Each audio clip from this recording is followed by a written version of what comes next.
Did you know that prior before the election of United States of America, just after their the first debate between Kamala Harris and Donald Trump, Tinubu mocked Donald Trump.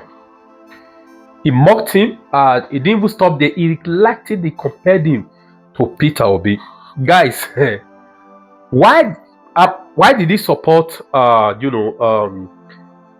Kamala Harris? Don't forget, it was the government that Kamala Harris is currently serving that favored him, that refused to release his FBI file to Nigeria. You guys remember? That protected him. Do you also remember they were the first to congratulate the mandate that he stole? They know definitely Trump government is not going to tolerate election rigging. Most of them, they are scared of Trump. Anyway, let me stop here. Please watch this video. As you watch it, like it. Please just keep sharing. Thank you. The US election has been won and lost. Americans gave Donald Trump a huge mandate, and world leaders have been congratulating him, from the UK Prime Minister to the French President to the Indian Prime Minister, including Tinubu. While congratulating Donald Trump on his victory, Tinubu said, quote, "Together we can foster economic cooperation, promote peace, and address global challenges that affect our citizens," unquote. While it is understandable that politics is a game of interest, you support people for what you can gain. If your thoughts align what you think they can do in office that you will benefit from, Tinubu didn't actually support Donald Trump like many world leaders, most especially in Europe. They actively campaigned for Kamala Harris. Tinubu's support for Kamala Harris is understandable because the Biden administration, which she's serving as the vice president, made sure that Tinubu's FBI files were never released during the presidential election campaigns in Nigeria. The release of the FBI files would have damaged his reputation. That's what he actually told the court in Chicago. So it's quite understandable why he's backing the Democratic Party, because they are in control. They saved him from humiliation, and to make it seem as if they weren't preventing the release of these FBI files, they released a small part of what was actually demanded through the court order. And the ones they released were heavily redacted to the extent that you can't really make out the person involved, the person that they are making reference in these files.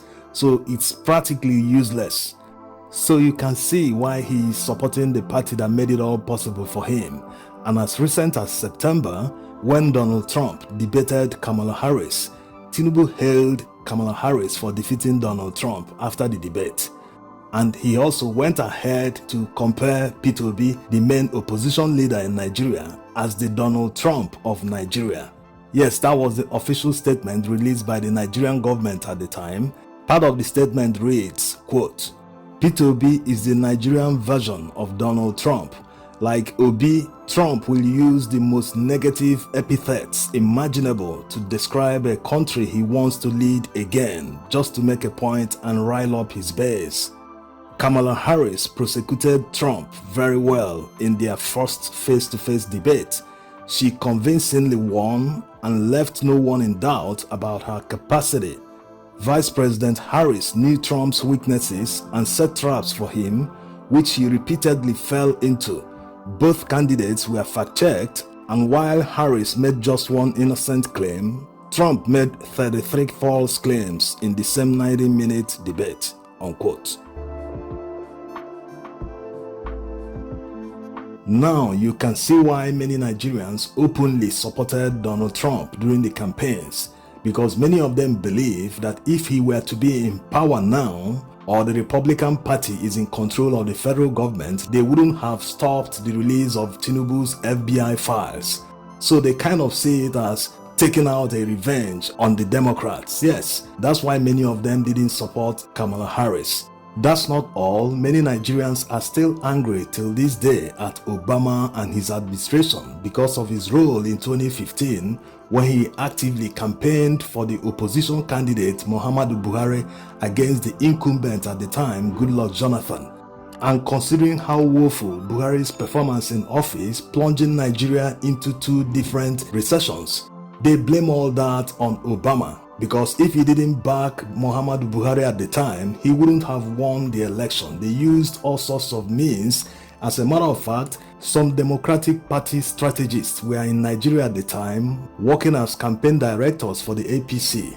And many Nigerians believe, including the former Vice President Atiku Abubakar, that with Trump's return to power, he wouldn't condone blatant election rigging in Nigeria. He wouldn't stand by and not speak against it, because the mere fact that Biden administration never spoke or opposed the blatant rigging, despite the fact that the United States sent monitors to the election, they released damning verdicts against the election, they still didn't do anything. They were among the first people to congratulate Tinubu when he was declared winner.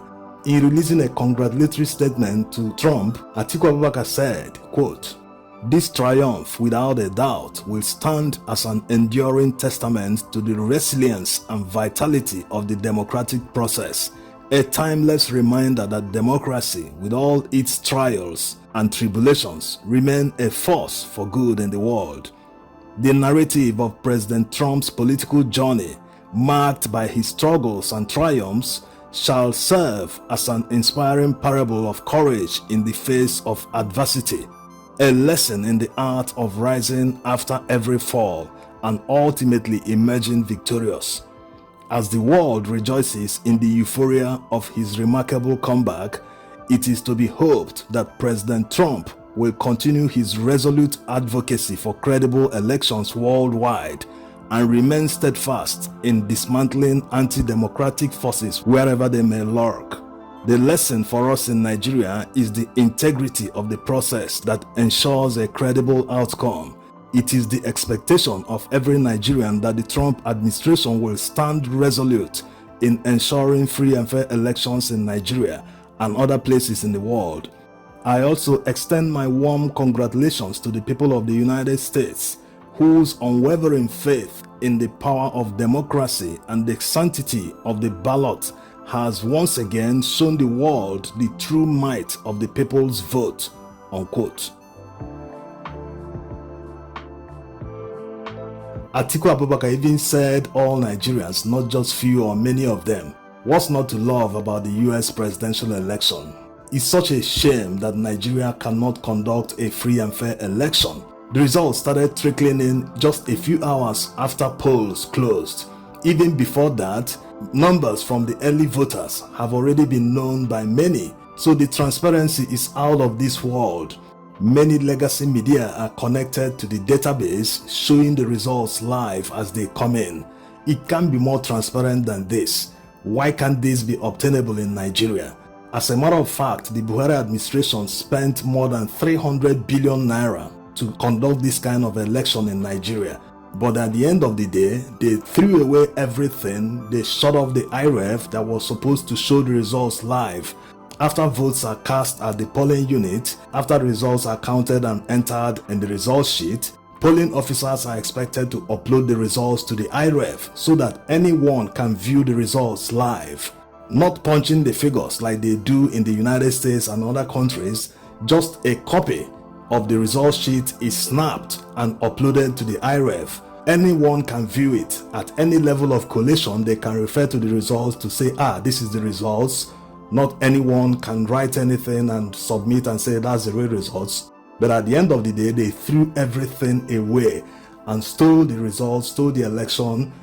And it's a shame that the courts authorized the heist. They didn't care if Nigerian laws were broken, if INEC officials followed the guidelines. They just authorized everything.